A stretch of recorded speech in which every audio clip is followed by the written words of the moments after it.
guys, welcome back to my channel. I know a bunch of you guys are graduating soon, and I've been asking you questions about apartments and how to find housing for an internship or just post-grad in general. I've moved around quite a bit, I've done an internship in Seattle, I've done a fellowship in Arizona, and then I've also had to find housing throughout college, and then also moving back to Austin, and then now moving to the Bay Area. So I know how stressful and confusing the process could be. I just wanted to give you guys some general tips and advice, what you need to know before you sign those papers. So yeah, hopefully this video really helps you guys. I definitely think that going through this search process is definitely worth it, because moving out of your hometown is a really big life hack, to be honest. So it's absolutely worth it, and let's get this apartment search thing going. So the first thing is, you definitely want to know what your requirements are, and this would look different for everybody. So for example, what would be your desires? What would your preferable max amount of roommates or no roommates? What kind of area or neighborhood do you want to live in? Do you want in-unit washers and dryers? Do you need the place to be pet friendly? What's your monthly budget? How long do you want to lease the place for, etc.? So you just need to know all your non-negotiables and what's your nice to haves, and make sure you differentiate those two, because yeah, maybe you would love a huge hot tub and a swimming pool and some really cool amenities, but maybe they're not requirements. Those would just be nice to have. But then things like, I don't know, your budget or the lease term length, those would be your requirements that are non-negotiable. So just make sure you have that list. It will help you narrow down your lists and which ones that you actually want to contact and tour. So make sure you have that. It will save you a lot of time later on. So where you're going to look also really depends on what kind of housing you're looking for. So the places that I'm going to give you guys, it will be broken down into different categories. So I guess let's start with the generic studio, one bedroom, just a typical 12-month lease kind of situation. I would then typically just use Google, to be honest. So what you want to do in this case is you would search up the city that you're potentially looking at renting in. And then I picked Seattle just randomly, and then we're going to now look for apartments. So you can put in apartments, you could put in specifics like apartments, luxury, whatever other keywords you want, and then a bunch of places will then pop up. So then what you want to do is start hovering over them, and then you'll see where they are. And then you don't really want to be too far from the place that you most desire, right? So that could be your work, your school, whatever. So let's say I want to stay around this area of downtown. So then what I would do is just zoom in on that very specific part, and then I would then see, okay, there's a couple options here. So then, I'd probably hover over them, see if there's specific ones that pop up. So the ones on the side, you can see that I can hover over them, and then you could literally just go through this list, click on the website, and then be able to go through all the specifics of certain apartments. And then you can also save and bookmark them so that you have a list of your top favorites, for example. And then you can also see all the reviews. That's something that is important to check up on as well. So for example, if I'm looking at this one, I go to the reviews, and then I'd say, oh, okay, it's pretty good, and make a note of that. So honestly, Google Maps is a really good option for doing an initial apartment search, and that's how I would usually start. So some other options for these types of apartments is you can go to apartments.com and then type in your city, and then once you hit enter, you can search for apartments in that area and do pretty much the same thing that we did on Google Maps, except I guess it's just more tailored towards apartments specifically, and then you would zoom in onto that specific area again, for example, and then you just go through the list, and then you could see like the monthly rent prices. They already pretty much listed the details and the rooms and everything, and a lot of them have the phone numbers, so it's just easy to contact them as well. So yeah, apartments.com is a good option too. Just know that sometimes it's not always accurate, so just always double check. And then another trick that I like to use is actually using Google again. And then you type in like the name of the city and then just type in new apartments, free month or whatever. And then you could find places like, for example, this place, it says now offering up to 1 month free for select homes, etc. So you would just go through the Google ads and then kind of see what's also available. Sometimes you can find deals and stuff. So if we go to this website, for example, it says now offering up to 1 month free on select homes. A lot of new complexes, they will do a deal like that. So that's one way that you could be able to find out about these deals and what's in the area. So this is where things get a little more interesting, is when you're looking at short-term rentals, like 3 month to 6 month kind of situations. These are some of the websites that's worked for me, so I'll share them with you. The first one that I wanted to tell you guys about, it's called NestPick. So basically you would just type in the city that you're looking at. It's kind of a hit or miss. It's kind of compiles a bunch of different websites together. So, some of the ones that I'm going to show you is already going to be included in NestPick, but just wanted to give you a quick overview of kind of just like the different websites that could give you short-term rentals or month-to-month at least. So some of these prices are kind of not accurate, but at least it gives you an idea of where to kind of look.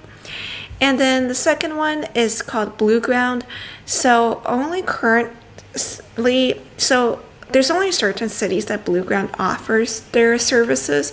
So you will have to look and see if the city that you're looking at is on there. But for example, let's choose Seattle, and you can see that there's furnished apartments, and then you can see that if you click on one of them, you can input your dates and they'll tell you more specific rates for that right here. And then another one is Equity Apartments.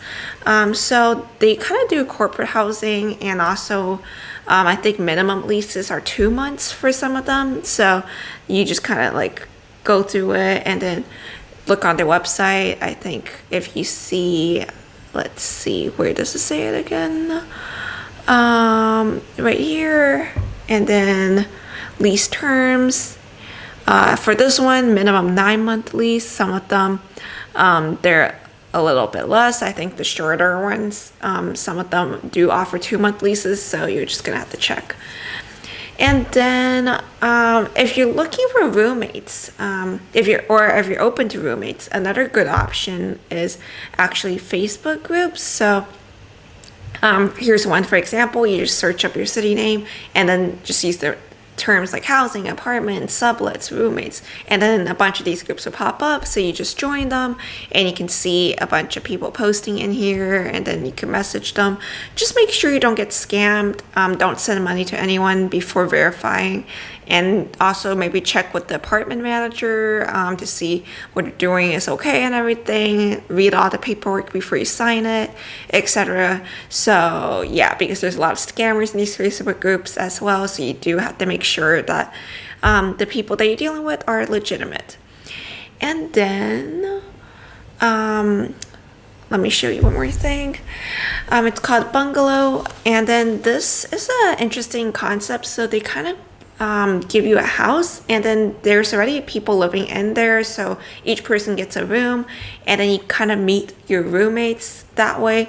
So I know people who have done this and it worked out well. They met people through this arrangement, and then they later on became roommates of their own and found their own apartment outside of the home. So for example, let's click on the city and then find a home, and then here we go. The rent is a lot cheaper for these kind of arrangements because you are sharing a room within a house. And then you can just go through it and then look. So for example, we click on this house, and then you could see who's already living there, and then you could see who they were looking for. They give you like the rules. Are they pet friendly? Are they looking for only females or males, etc.? How many parking spots are left? Things like that. So yeah, it's pretty interesting concept. You could adjust the lease term as well. So yeah, those are basically the places that I usually would start looking at. And now let's move on to how I would look at the apartments themselves, like the details and everything. So like I said, let's go back to one of the apartments that we just found.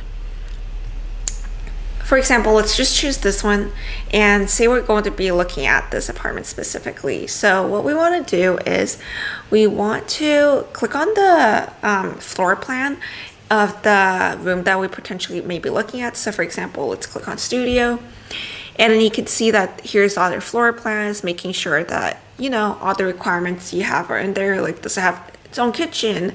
Does it have its washer and dryer if that's something that you want? Does it have its own bathroom? Yeah, definitely make sure to look at the floor plans, because my apartment back in Austin, if you guys remember, it did not have a real kitchen. It was just a sink and a microwave, and it didn't have its own washer dryer. It was only 200 something square foot. So make sure you look at the square footage as well. It's, as you can see here, it's about 400 something square foot, which is pretty typical, I guess, for a studio. So definitely make sure that you look at the floor plans, and then it also typically shows you how much it is. So if you're looking at specific rent prices, that's another place that you would typically look at it. And then once you're ready to apply, then you typically would just click on view details. It'll tell you when it's available, and then you just start applying and start the application through the online portal. But usually I don't do that right away. What I do is I go to the contact, I email them, and what kind of things I ask is, if you're in person, definitely schedule an in-person tour, or ask to see more photos. Maybe they could even do a virtual tour if you don't live in the city currently. And then clarify utilities. So like on top of the basement, how much money additionally are you going to pay for utilities? What's included, what's not? Make sure that you know the details for parking. Some places include a reserved parking space. Some are first come, first serve, and some require you to actually pay money to have a parking space. And then also make sure deposits. So how much are you gonna have to put down for a deposit? Some places will only do like, you know, $500. Some places do 1 month in rent. Some places do even more. So make sure that you know what that is, because you don't want to not have enough money to pay your first month of rent and your deposit at the same time. And then double check if there's additional fees, like is there valet trash fees? Are there, you know, sewerage fees, Wi-Fi fees, etc. And then you also want to make sure that you know all the requirements to lease this place. So maybe you found this dream apartment, but they say you have to earn, you know, 5 times the amount of rent or something like that. So make sure that you are actually eligible to lease the place, or find somebody that would be able to co-sign with you. So yeah. And one last thing, make sure to read the entire lease document before signing. Make sure all the details you're okay with. Like, you just never know. In case that you need to end your lease early, make sure you know what are the exact terms for it. If you do get a promotion, sometimes they'll say you're gonna have to pay the promotion back and a penalty of like 2 or 3 months of rent. So make sure you clarify the details of what is the exact penalty if you do end up breaking your lease early and things like that. So yeah, I think that's a lot of information, but that's basically the gist of what I wanted to show you today, and what are my best tips for finding an apartment as a new graduate. So hopefully you find the apartment that you're looking for, and good luck on, you know, moving. And if you have any other questions, feel free to leave them in the comments below, because right now my brain's a little bit fried, as you can tell, so I might be missing some details. Anyways, if you need more help, just comment below and I'll try to answer them when I can get back to you. I hope you guys have a great rest of your week, and I will see you guys whenever I see you next. Bye.